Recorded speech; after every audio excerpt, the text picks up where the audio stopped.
300 years ago, 5 heroes rose to save the world. But for one of them, death wasn't the end, it was only the beginning of a long, exhausting afterlife. Back then, the world burned. The skies were choked with demonic dragons, their massive wings casting darkness over a land already torn apart by war. In the heart of that chaos stood the Demon King's fortress, an ugly scar on the world, pulsing with evil. Inside, shattered stone and fallen weapons told the story of countless failed battles. Everything was silent. It was the calm before the final storm. Here, the legendary hero Vermouth and his 4 companions prepared for their last fight. They had already slain 3 of the 5 Demon Kings. Now, only 2 remained. The end was close enough to taste. Without hesitation, they charged. They moved like a storm of color and steel, cutting through a corridor crawling with demons. Red eyes flickered in the dark, an army of horrors waiting to devour them. Towering beasts in armor, winged creatures dripping with malice, an unending wave of nightmares. At the front was Vermouth. His golden eyes locked forward, his focus razor-sharp. A surge of blue light gathered around his arm, power coiling like lightning waiting to strike. Then, he moved. His blade sliced through the air, a streak of brilliance tearing a path straight through the horde. A heartbeat later, the world exploded into white. When the light faded, the ground ahead was clear. The demons? Gone, erased in an instant. That was Vermouth, the great hero. Calm, unstoppable, and terrifyingly precise. Behind him, the party's archmage stepped up. Staff raised, eyes burning with focus. A slow, confident smile curved her lips. Against this many enemies, she didn't just stand her ground, she relished it. The crystal atop her staff glowed gold, brighter and brighter until it hummed with raw energy. Then, with a flick of her wrist, she unleashed chaos. Fire and ice collided in a storm that tore through the demon ranks, ripping apart everything in its way. They called her Sienna the Wise. And from the way she smirked, it was clear she enjoyed proving it. As the echoes of her spell faded, another figure stepped forward. Her long blonde hair caught the fading light as she pressed her hands together in prayer. A warm, divine glow wrapped around her, gentle, yet unshakably powerful. She called out. A blessing, her voice calm and steady as light ripples out from her like a warm wave. Her power washes over her comrades, bolstering their strength for the battle ahead. But focus can be dangerous. From the shadows, a demon lunges, snarling, claws outstretched, aiming straight for the seemingly defenseless healer. It never stood a chance. Without even opening her eyes, she swings her holy mace in one clean arc. The weapon connects with a crack that echoes through the corridor. The demon collapses instantly, skull crushed, body limp. Without missing a beat, she lowers her weapon and resumes her prayer as if nothing happened. This was Anis the Faithful, soft-spoken, serene, and stronger than anyone dared to guess. Then, the ground shakes. A massive, armored boot crashes down, grinding a demon's head into the stone. Standing over it is a mountain of a man, his muscles coiled with raw power. With a roar that could shake the heavens, he raises a 2-handed axe and swings it like it weighs nothing. The weapon whistles through the air, cleaving through monsters and sending bodies flying in every direction. When the chaos settles, he stands tall amidst the wreckage, blood dripping down his armor, a proud grin spreading across his face. That was the brave one, and judging by that grin, he was enjoying every second of it. And then there was the last member of the group, Hamel, the red-haired warrior. He wasn't leading the charge or calling out orders. He was just running. Fast. Fueled by sheer pride and a stubborn need to prove himself. "Don't you dare get ahead of me," he shouted, voice echoing through the hall. For him, this wasn't a battle, it was a race. He pushed forward recklessly, his only goal to catch up to Vermouth. His sword flashed wildly, each swing driven by pure fury. Where Vermouth's strikes were graceful and precise, Hamel's were raw, brutal, and untamed. He tore through the last few demons, his blade moving faster than thought, his breath ragged with adrenaline. They called him the Foolish Hamel, a name that would somehow survive centuries. When the final demon fell, Hamel exhaled, satisfied. He'd finally caught up. But his moment of victory lasted only a heartbeat. Something was wrong. As the dust cleared, Hamel's eyes widened. His face went pale. He saw something the others didn't, a blur of darkness too fast to comprehend. Panic seized him. "Vermouth!" he shouted. The warning came too late. A monstrous claw shot forward, faster than lightning. Vermouth froze, caught completely off guard. And in that instant, Hamel didn't think. He just moved. He threw himself in front of Vermouth. The claws punched straight through his chest. The world went silent. The pain hit like fire. Blood spilled from his lips as his knees buckled. Vermouth could only stare, eyes wide, shock locking him in place. The Demon King loomed above them, massive, merciless, its jagged arms still buried in Hamel's chest. Buried in Hamel's body. The wound is fatal. He crumples to the floor. The Demon King withdraws its arm and watches him fall with cold indifference. With a triumphant screech it lunges again, blasting a wave of dark energy meant to end them all. This time, Vermouth is ready. The calm that usually sits in his eyes vanishes, a hard resolve takes its place. He meets the blast head-on, the impact cracking the stone beneath their feet. Vermouth surges forward, sword blazing with a light that swallows the Demon King's darkness. In one final, thunderous strike, grief and fury driving every motion, he obliterates the Demon King. The monster explodes into nothing. The others rush to Hamel's side, shouting his name as they gather around his still form. Vermouth stands over him, shoulders heavy with the weight of what just happened. Hamel forces a tired smile and tells him, with what strength he has left, that this is enough, an honorable end for a warrior. He reaches out a blooded hand and urges Vermouth on, "You have to defeat the Demon Kings." Vermouth clasps his hand. A promise passes between them without words. Vermouth's voice is rough as he swears an oath. He will slay every last one of the Demon Kings. Hearing that, Hamel's breathing evens. He turns his fading gaze to Anis and asks her to pray. He looks at the giant warrior, __, and tells him he was the bravest man he ever knew. Finally his eyes fall on Sienna, she bows her head. Hamel struggles for the last thing he'd never dared say aloud. "To be honest, I never liked you." A young boy with messy white hair slams a book shut and yells, "I didn't say that." He trembles, fists clenched around the cover. How many times had he gone over this line? He fumes at the thought of who, Bast, was it, wrote the children's book and gave all of them such grand titles. The great, the wise, the faithful, and the foolish Hamel. The wise. The faithful. The brave. And him? Hamel the foolish. The words echo in his head, an insult that stings even 3 centuries later. He slams the book shut and tosses it aside. "Unbelievable," he mutters, fuming. How could they let this ridiculous version of their story exist? Didn't anyone care about his name, his honor? Then he stops. A bitter realization hits him. Of course they didn't. None of them ever imagined he'd be around to read it. After all, Hamel died 300 years ago. He exhales slowly. The weight of that truth sinks in once again. He runs a hand over his face, tracing the unfamiliar lines of a body that isn't his. This skin, this world, none of it belongs to him. His eyes drift to the grand portrait hanging on the wall. The painting glows softly, the image of a man immortalized in legend, the great hero, Vermouth Lionheart. And Hamel can't help but let out a quiet, almost disbelieving laugh. Because fate, with its twisted sense of humor, had brought him back, reborn not just anywhere, but as a descendant of Vermouth himself. His new name, Eugene Lionheart. Age, 13. As Eugene wraps his training bandages, his mind wanders to the man he once called both rival and friend. He'd recently learned that Vermouth, the paragon of virtue, had apparently taken on several concubines in his later years. Unbelievable, Eugene mutters again, shaking his head. Guess even the great hero was still human. But in the Lionheart clan, bloodline is everything. Only the descendants of Vermouth's first wife are considered true heirs. The rest, children of concubines and branch families, carry the same name, but not the same privilege.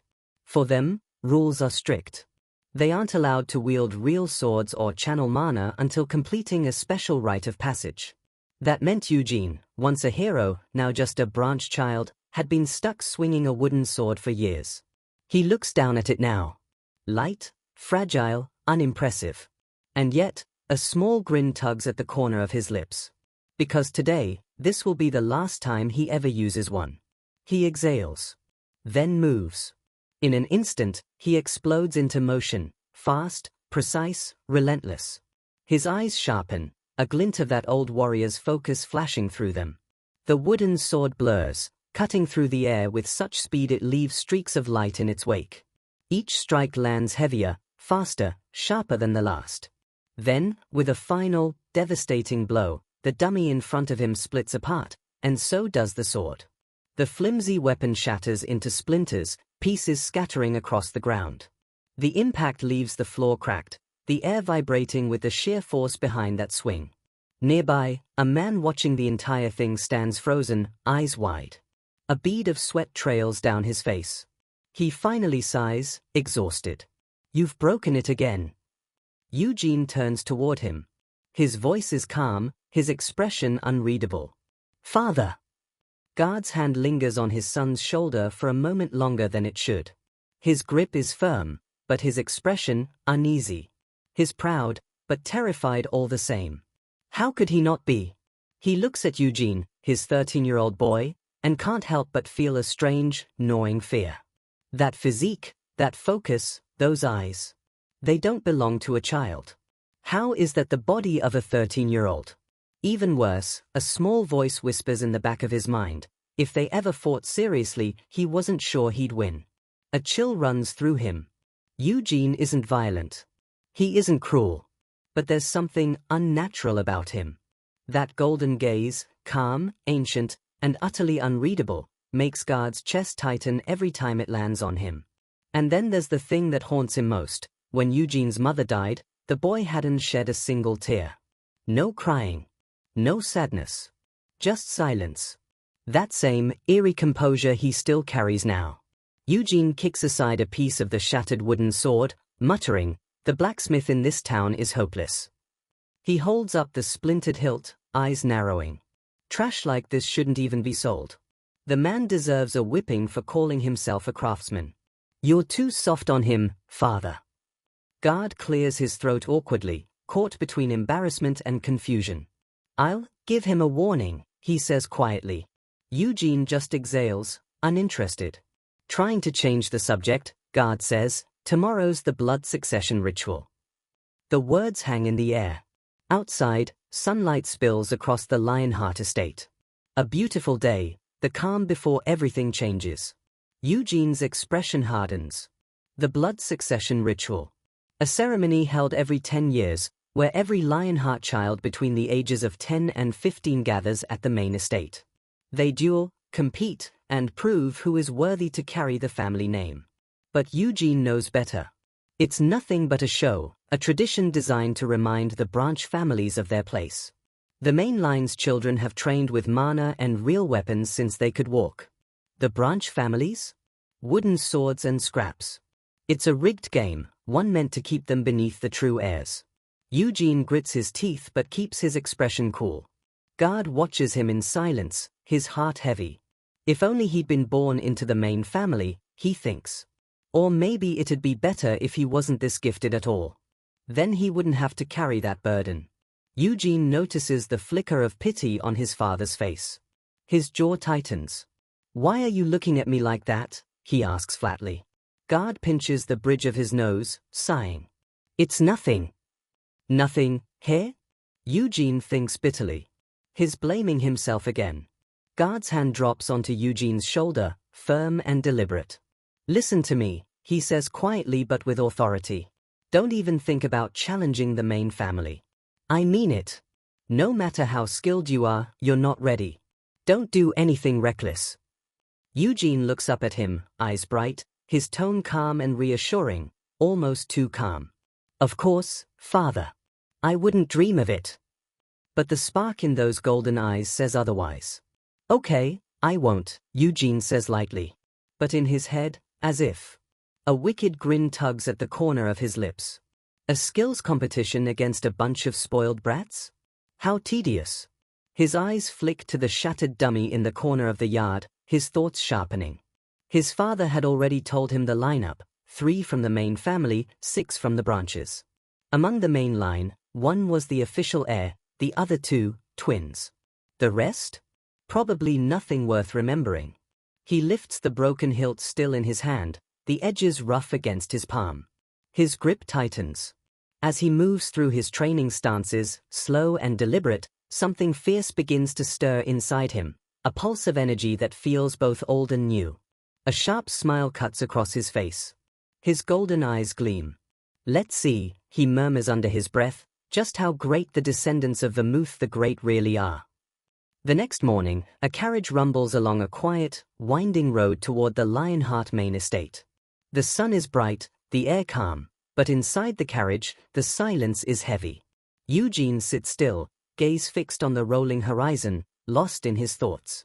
Back when he was Hamel, he'd always believed he was exceptional. Stronger, faster, sharper than everyone else. Everything came easily. He'd never once doubted it. But the memory that surfaces now cuts deep. A younger Hamel, angry, red-faced, yelling at Vermouth across the campfire. "What did you just say to me?" Vermouth's voice echoes in his mind, calm and unshaken. "I said, it's a shame. You could be so much stronger if you just tried a little harder." Even now, the words make Eugene's blood boil. He remembers shouting back, "Can't you see I'm trying? I'm giving it everything I've got." He'd pointed straight at Vermouth, furious. "Just because you're a genius doesn't mean the rest of us can be like you." 300 years later, sitting in that carriage, Eugene finally exhales, slow, bitter laughter slipping out. Turns out, he mutters, he was right. He wasn't the genius. Not even close. The true genius was Vermouth Lionheart, the man who mastered both sword and sorcery, whose power earned him the title God of War. After the Great War ended, Vermouth became a duke, a legend, celebrated until the day he died. Eugene leans back, staring at the ceiling of the carriage as the wheels clatter beneath him. His thoughts drift to the others, his old comrades. Sienna the Wise, that smug witch became the youngest magic tower master in history. Anis the Faithful, that rotten woman turned into a saint so revered they built temples in her name. And, the brave, that big idiot, actually founded an entire kingdom. They all lived long, happy lives. A bitter chuckle escapes him. His hand tightens on the seat until his knuckles turn white. So why is the Demon King still alive? He can still see it, the memory of that last battle, the Demon King's fortress, Vermouth standing over him, swearing an oath drenched in blood and grief. "I'll kill them all," Vermouth had vowed. Eugene's eyes narrow as he stares out the window. The thought chills him to his core. He died in the Demon King's castle. So why does that cursed name still exist, 300 years later? Limits. No matter what his last name says, Eugene knows the truth, he's an outsider here. The carriage jolts as it rolls over the cobblestone, and his gaze drifts back out the window. In the history books, it's written that the war ended not through Vermouth's final victory, but through a promise, a secret deal made between the great hero and the Demon King. A deal that came right after Hamel's death. That mysterious promise supposedly brought peace to the world, a peace that has somehow lasted 300 years. But the question burns in Eugene's mind, what was that promise? And more importantly, why did Vermouth break his vow to kill every Demon King? He clenches his fist on his knee, knuckles whitening. "I'll find out. Whatever it takes." Across from him, the man seated in the carriage clears his throat. "You must be nervous," he says with a laugh. Eugene looks up. It's Lord Gordon, another member of a lesser branch family. The man practically radiates smug self-importance, his voice dripping with false sympathy. "If you're this tense now," Gordon says, grinning, "you'll have a hard time at the main estate." Eugene smiles sweetly, his expression polite and harmless. "Thank you for the advice, Lord Gordon." But behind that practiced smile, his eyes are ice. The carriage rumbles past a massive, ornate gate, its ironwork glinting in the sun. Gordon sits up straighter, puffing out his chest like he owns the place. "From here on, we are officially on Lionheart property," he declares proudly. Eugene resists the urge to roll his eyes. "It's not even your land, old man. What are you so proud of?" Gordon keeps talking, oblivious. It's such a vast property, isn't it? Though it can be inconvenient at times. Thankfully, the main family has installed several warp gates for quick travel. Eugene raises a brow, his polite mask slipping for a fraction of a second. Warp gates, here? Then why are we in a carriage? Gordon chuckles, smug as ever. Ah, well, we haven't exactly been granted permission to use them. Eugene exhales through his nose, his lips curving in a calm, insincere smile as he leans back and shuts his eyes. Figures. The horses press on, hooves clopping against the stone path as the grand expanse of the Lionheart estate stretches before them, rolling hills, immaculate gardens, and a horizon crowned by a colossal mansion that seems to scrape the sky.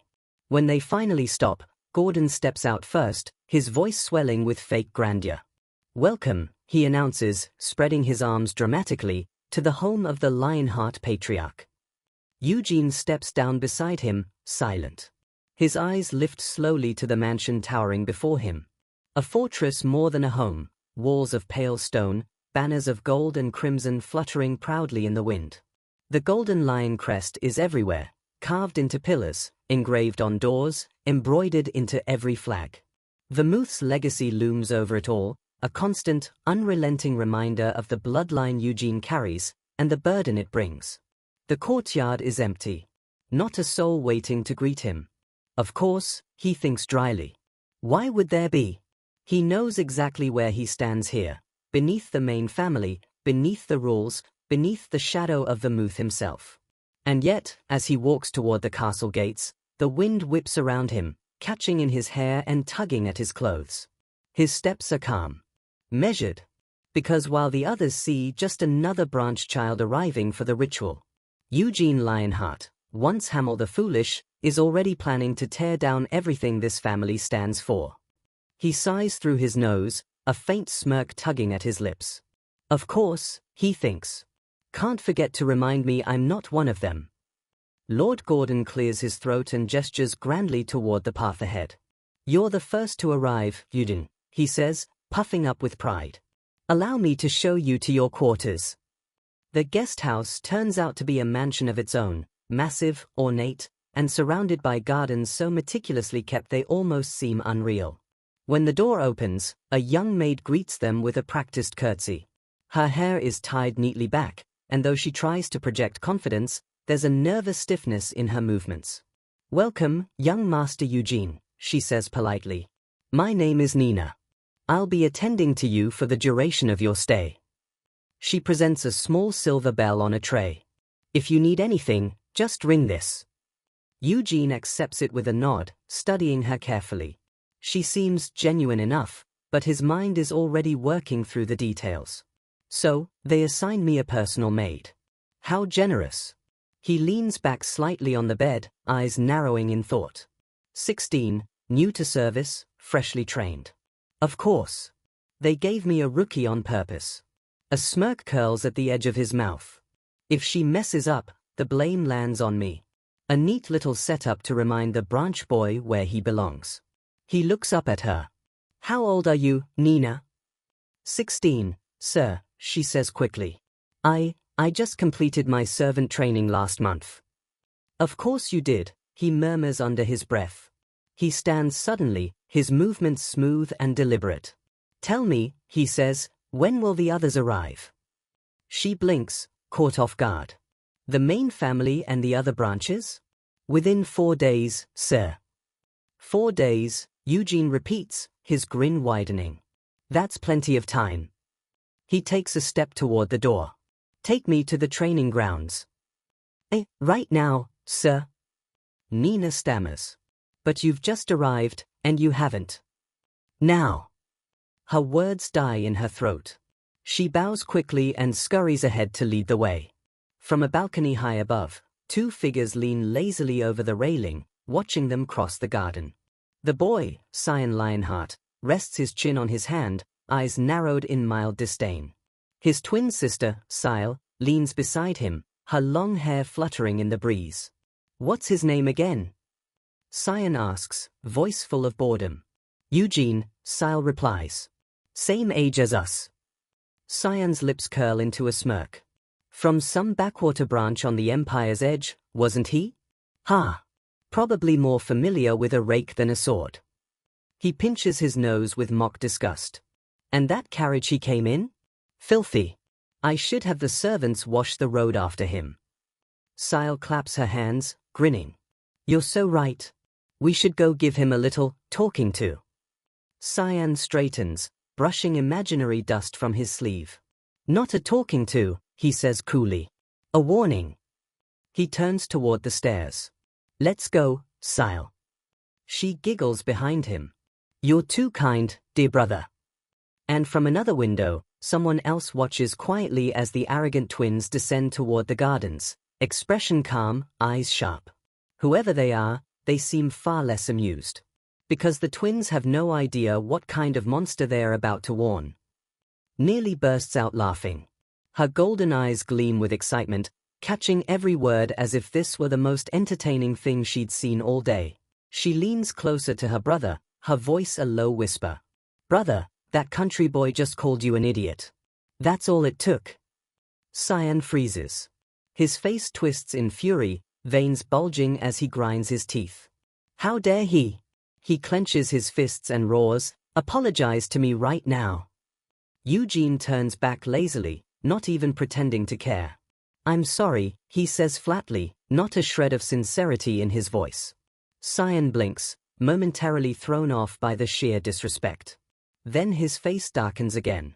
That wasn't sincere. Get on your knees and bow properly. Eugene tilts his head, genuinely puzzled. Aren't we the same age?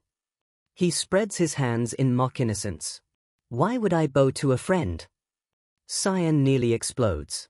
You dare call me a friend, he sputters, launching into a heated rant about how sharing the Lionheart name doesn't make them equals. Cyle, ever the little troublemaker, leans in with a smirk. Brother, the carriage. Remember the carriage. Cyan's eyes flash with sudden realization. Oh, right. He points at Eugene, voice booming. Hey, you. Go clean the carriage you came in. It probably reeks of the farm animals you raised. Eugene doesn't even blink. Still holding his spear, he calmly calls out over his shoulder. Nina, you're my personal servant, right? A timid voice answers from behind a bush. Yes, Lord Eugene. He points toward the entrance. Then go clean the carriage I arrived in. Cyan and Cyle freeze, completely thrown off. Nina hesitates, unsure whose command to follow. Eugene's expression hardens. His eyes narrow, glowing coldly as he turns that terrifying gaze on Cyan. You dare give orders to my servant? Are you saying my word means nothing? Now it's Cyan's turn to falter. He straightens, puffing out his chest in defiance. Are you disrespecting my authority? I am Cyan Lionheart. Eugene's serious look vanishes in an instant. His bright grin returns, cheerful and teasing. Yeah, and I'm Eugene Lionheart. Nice to meet you. Cyle can't help but join in, waving enthusiastically. And I'm Cyle Lionheart. But Cyan's patience is gone. His smile fades into a dark glare, voice dropping to a growl. There's no point being polite. You've ignored my authority. His eyes lock onto a wooden training sword nearby. He snatches it from the rack, gripping it so tightly the ground cracks beneath his feet. A fierce red aura bursts to life around him, pulsing with rage. You've humiliated me, he snarls. I demand a duel. Eugene simply stands there, spear in hand, the corner of his mouth curling into a cool, mocking smile. Oh my, he says lightly. Eugene's tone is flat, utterly unimpressed. Resting the heavy spear across his shoulder, he shakes his head slowly, like an older brother scolding a reckless kid. My friend, he says calmly, you really shouldn't throw the word duel around so lightly. He leans on his spear with a weary sigh. Can you just leave me alone? But that casual dismissal only fuels Cyan's fury. What's wrong? Are you scared? Cyan sneers. That single word, scared, cuts through the air like a spark to dry grass. Eugene's relaxed demeanor vanishes. His eyes darken, and the shadow that crosses his face is enough to make the air itself feel heavier. His patience is gone. Cyan, mistaking the silence for hesitation, grins triumphantly. You're afraid to duel me, aren't you? If so, then bow your head and apologize. Eugene lets out a short, sharp laugh, the kind that holds no humor at all. I'm not scared, he says coolly. But I've got no reason to duel you. And I definitely won't be apologizing. Cyan's rage boils over. You don't want to duel, you don't want to apologize, what do you want to do, run away? He jabs a finger toward Eugene, voice dripping with mockery. Guess your parents never taught you anything about honor. That's the final straw. There's a heavy thud as the sandbag weights drop from Eugene's arms, exploding in a cloud of dust. Cyan flinches, startled by the sudden noise. What is that? Eugene's voice is like frost. You said you wanted a duel. He begins unwrapping the bindings from his arms, the cloth falling away to reveal the faint red marks left behind by relentless training. You've got one. The remaining weights hit the ground with another dull crash, followed by the deep clang of chainmail as Eugene shrugs off the heavy vest he'd been wearing. The earth trembles beneath it. Cyan, Sile, and even Nina can only stare, wide-eyed. The ground is literally cracking from the weight of the discarded gear. Cyan's mind reels. He was wearing that this whole time? He thought it was just for show. Eugene lifts his spear, lighter now, deadly in his grip, and fixes his gaze on Cyan. But Cyan can't retreat. Not now. His pride's on the line, and if he backs down, Sile will never let him live it down. He steadies himself, forcing a deep breath. His voice trembles only slightly as he tears a handkerchief from his pocket and tosses it onto the ground between them. Eugene Lionheart, he declares, I, Cyan Lionheart, challenge you to a duel. The handkerchief flutters to the dirt, marking the line that neither can cross. Eugene crouches low, his grip tightening on his spear. The air around him grows still, his focus absolute. His voice cuts through the silence like a blade. Accepted. Sile gasps, eyes wide. She never imagined it would actually come to this. Sile can't believe what she's just heard. He actually accepted? Before she can even blink, Eugene moves. He launches forward in a blur, faster than anyone can follow. In an instant, the butt of his spear slams straight into Cyan's stomach with a brutal, bone-rattling impact. The sound echoes through the training ground. Cyan's breath is ripped from his lungs as his feet leave the ground. For a split second, he hangs suspended, then crashes back down hard, his wooden sword tumbling away uselessly. Eugene's expression is cold and unreadable. He stands over Cyan, spear in hand, like a judge delivering a sentence. I win, he says simply. Sile rushes to her brother's side, voice trembling with panic. Cyan! Cyan's face twists, turning pale green. He tries to speak, but instead, his body convulses. He vomits right there on the dirt, the result of a strike that shook him to his core. Sile covers her mouth, horrified, her shock quickly giving way to anger. She rounds on Eugene, pointing a shaking finger. How cowardly! That wasn't an honorable duel. Eugene folds his arms, unbothered. Cowardly? How? A duel starts the moment it's accepted. If he dropped his guard, that's on him. Sile grits her teeth, unwilling to admit his right. Fine, she snaps, narrowing her eyes. Then you must have used mana. I didn't, Eugene replies evenly, turning away. Branch family members aren't allowed to use mana before the coming-of-age ritual. Liar, she screams. There's no way you could move like that without it. She replays the moment in her head, the blur of motion, the speed, the force. Even if Cyan hadn't been caught off guard, he never would have stood a chance. Eugene glances back, a faint smirk tugging at his lips. Here. So your eyes aren't just for decoration after all. Sile snaps back instantly, you've got such a foul mouth. Eugene just grins. Yeah, I've heard that one before. Then, his tone shifts, steady, analytical. It's not like your brother was completely helpless. When I hit him, he shifted his weight just in time to soften the blow. For someone without much combat experience, that's impressive. His expression hardens slightly. He's got potential. But right now, he's nowhere near worthy of being called a descendant of the Great Vermouth. That cuts deep. Cyan staggers to his feet, trembling with humiliation and fury, his chin still smeared with bile. You dare say that to me? He growls. He spits to the side, glaring daggers at Eugene. You coward! Eugene places his hands on his hips, flashing a teasing grin. You two really are twins, saying the exact same thing. He starts walking toward the fallen boy, each step calm, confident, deliberate. He leans down. Eugene leans down, his voice sharp and commanding, more teacher than opponent. If you truly carry the Lionheart name, he says coldly, then learn to accept defeat with the same pride you claim to fight for. Cyan can only groan, his body trembling from humiliation. The weight of it crushes him far more than the blow ever could. For a brief moment, Eugene hesitates. Did I go too far?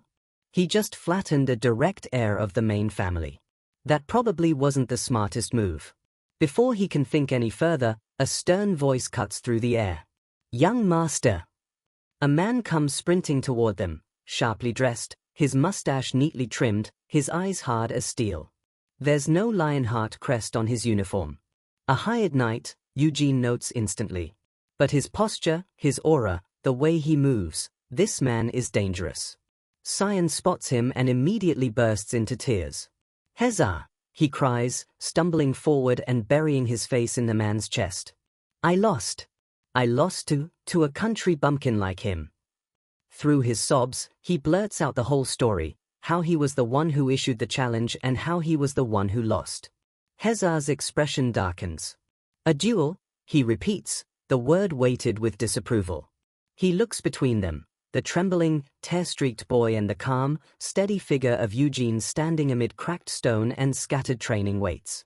After a pause, Hezar helps Cyan to his feet and straightens his posture. I am Hezar, he introduces formally. Instructor to young Master Cyan. Eugene gives a polite nod. Eugene Lionheart, from Gilead. Hezar raises a brow at the name. That would be Sergar's branch, yes. Yes, Eugene confirms, standing firm among the evidence of his relentless training. Hezar's gaze sweeps the area, the shattered weights, the gouged earth, the boy still struggling to stand. His tone sharpens. What exactly happened here? Eugene doesn't hesitate.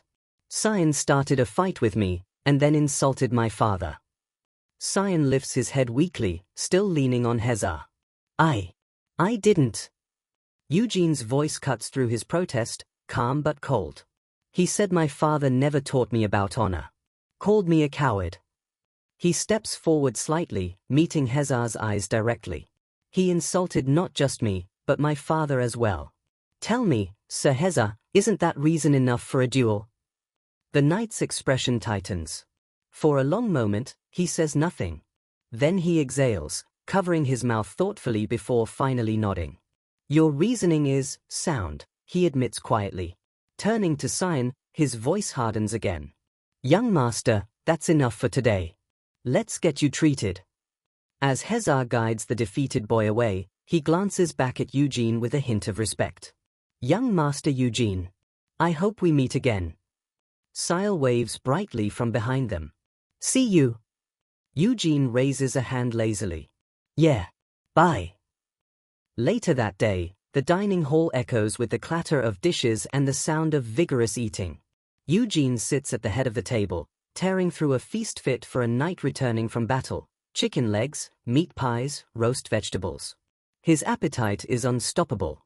Nina approaches, holding a notepad close to her chest. With a chicken leg still hanging from his mouth, Eugene looks up. Did you find out what I asked for? Nina nods quickly. Yes, young master. 3 more young masters are arriving tomorrow. At noon, Nina finishes softly. And 2 more, Gargus and Dara, will be arriving by Warp Gate in the evening. Eugene tears into another bite of chicken, chewing thoughtfully. They're all coming sooner than expected. That could only mean one thing, the blood succession ritual was drawing near. After the meal, he steps out onto the grand balcony, the cool wind brushing against him as he gazes across the sprawling Lionheart estate. For a long moment, he says nothing. Only one name echoes in his mind. Vermouth. He stands there, a single figure dwarfed by the immense legacy surrounding him, a descendant, a rival, and in a twisted way, an inheritor. Tilting his head toward the sky, a fierce spark lights in his eyes. He clenches his fist. "I'll surpass all of your descendants," he vows silently. "And I hope you're not too upset about it, old man." A grin, sharp and defiant, spreads across his face. He never asked to be reborn into this family. This reincarnation was fate's little joke. But now? Now it was his second chance. A chance to prove who the true warrior really was. Elsewhere, in a sunlit but suffocatingly lavish room, tension hangs thick in the air. Cyan and Sile stand stiffly before an elegant woman whose very presence commands the space. Beside them, Instructor Hezar bows low, his expression grim. Cyan avoids her eyes, shoulders trembling. With a sharp tap of her fan, the woman breaks the silence. Her voice is smooth, almost sweet, but her words are laced with frost. "So," she begins, "my son, Cyan, challenged a boy from a branch family, and lost. This is Anisilla, the patriarch's second wife, and the twins' mother." Hezar bows even lower. "Yes, madam. That is correct." A slow, predatory smile spreads across her face, elegant, cruel, and utterly cold. "Sai," she says softly, "come here."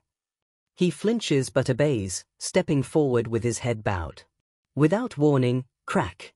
Her fan strikes him hard across the chest. The sound echoes through the room as the fan connects against the golden lion crest on his uniform. She presses the edge of the fan into his chest, her smile unwavering. "Not only that," she continues, voice razor sharp, "you lost in a single strike." "Mother, it hurts." Cyan gasps. Her eyes narrow. "Stay still." The command is icy, leaving no room for disobedience. Then she turns her attention toward Hezar.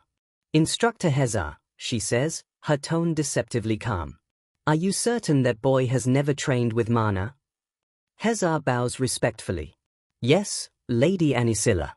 The son of Sergar, Eugene, showed no trace of mana in his body. Anisilla hums, eyes calculating as she shifts her gaze to her daughter. "Sile," she says evenly, "tell me exactly how your brother lost." Sile straightens, swallowing nervously before replying. "At the very start of the duel, Eugene moved first. He thrust his spear so quickly that brother couldn't react in time. He tried to retreat, but Eugene's strike landed before he could even move."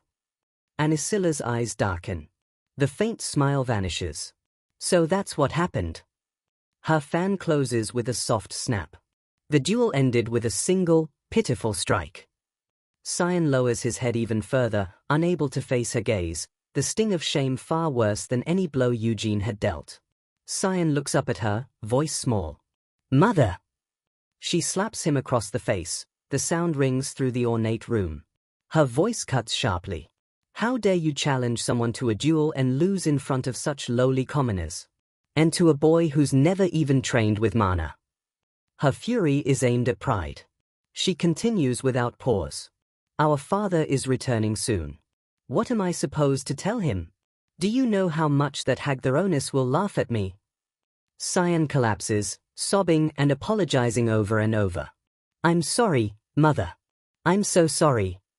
Anisilla ignores his tears and turns to the instructor. Her tone becomes a command.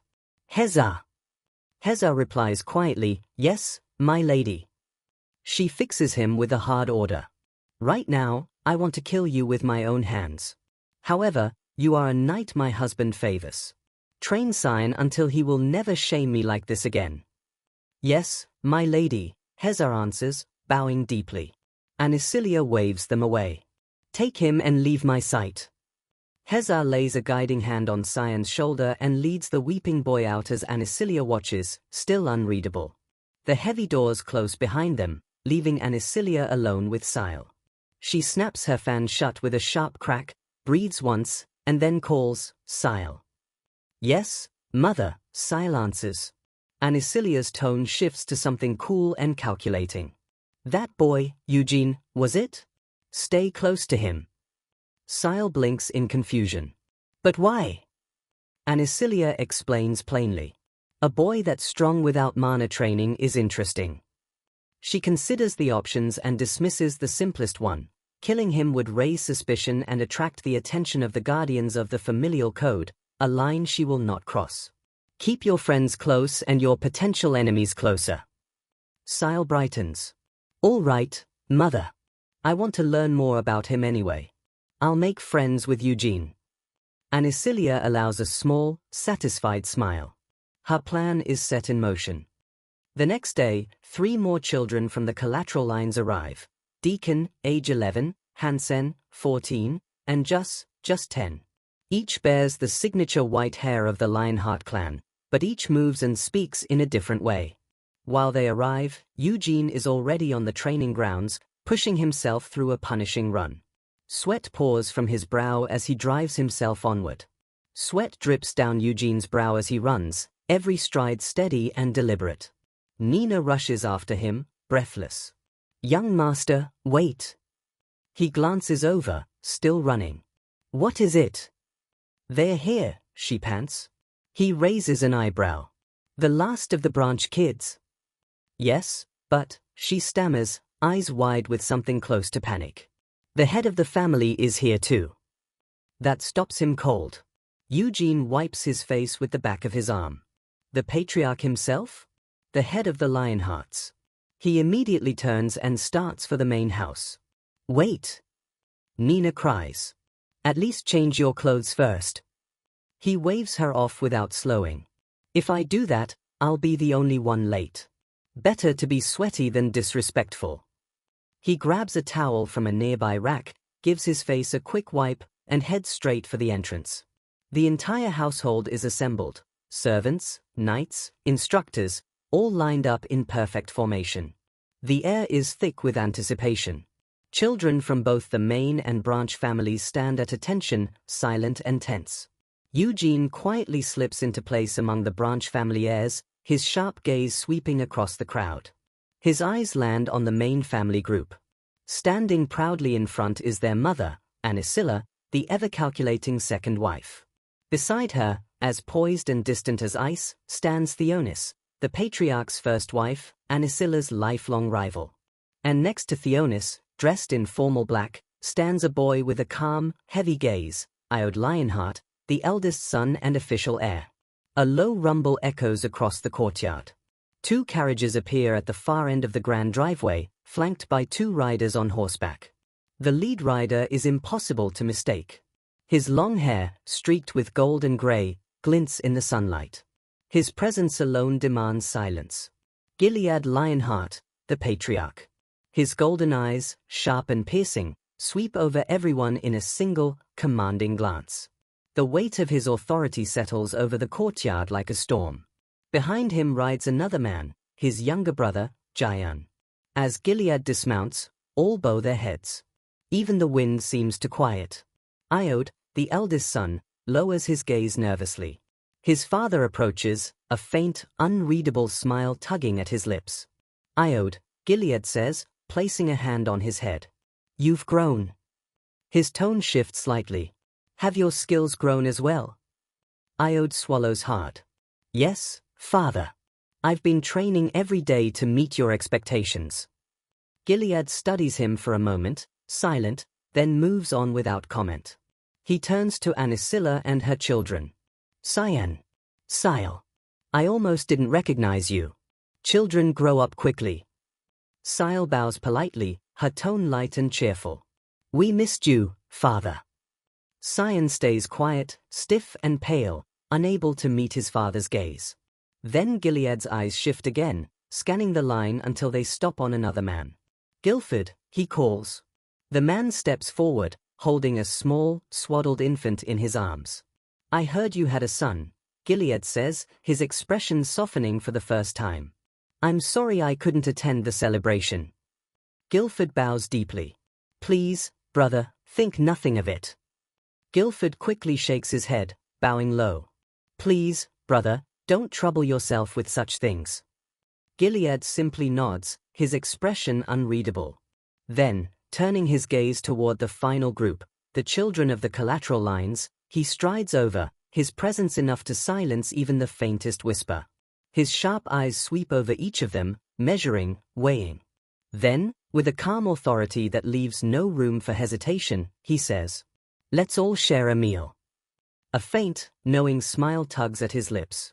"We'll discuss the bloodline continuation properly, under a brighter light." Moments later, the grand dining hall glows beneath a magnificent crystal chandelier. The future of the Lionheart clan has gathered around a long, polished table, 9 children in total, each chosen to take part in the bloodline continuation ritual. The air is thick with tension. No one dares to speak. The clink of silverware and the faint rustle of fabric are the only sounds in the room. At the head of the table sits the patriarch, Gilead Lionheart, a man whose presence alone could fill the entire hall.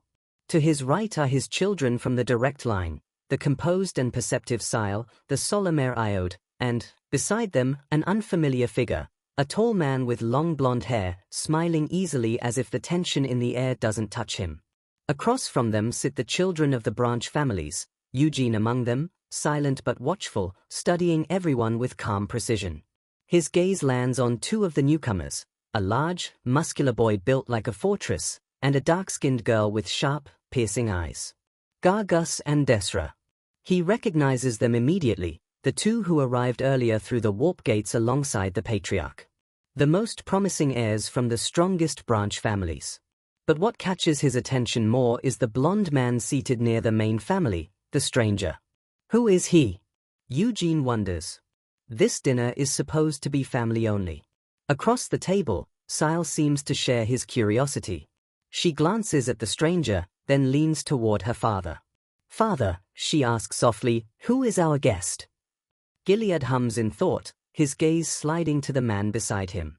"I was going to introduce him later," he begins. But the blonde man laughs lightly, waving a hand. "It's quite all right." He leans forward, his smile bright and disarming. Eugene raises his teacup, watching carefully as the stranger continues. "Hello, children," the man says warmly. "My name is Laverian, from the Red Tower." The name hits the room like a thunderclap. "Laverian?" Gargus blurts out, eyes wide. Another boy nearly chokes on his drink, coughing violently. "The Tower Master of the Red Tower?"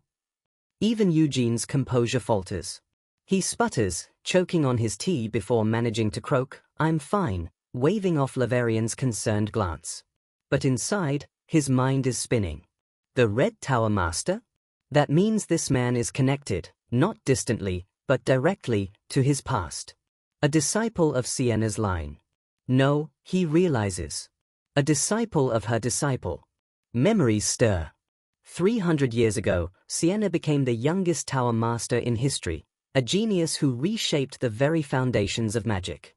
Her teachings endured for centuries, and even now, the masters of the Red and Green Towers honor her name, Sienna the Wise. Eugene lowers his cup, his golden eyes flicking toward the patriarch at the head of the table. To meet someone linked to his past life, here, of all places, leaves a strange, familiar feeling simmering in his chest. A sharp voice slices through the silence. "You're Eugene, right? Veronis told me about you." Gilead's gaze hardens, his tone heavy with authority. "My son insulted both you and your father." Across the table, Sion stiffens, his hands trembling under his father's piercing eyes. "Yes," Eugene answers calmly, then adds, "but I hold no grudge." Gilead leans back, the corner of his mouth curling slightly. "That's because you won the duel."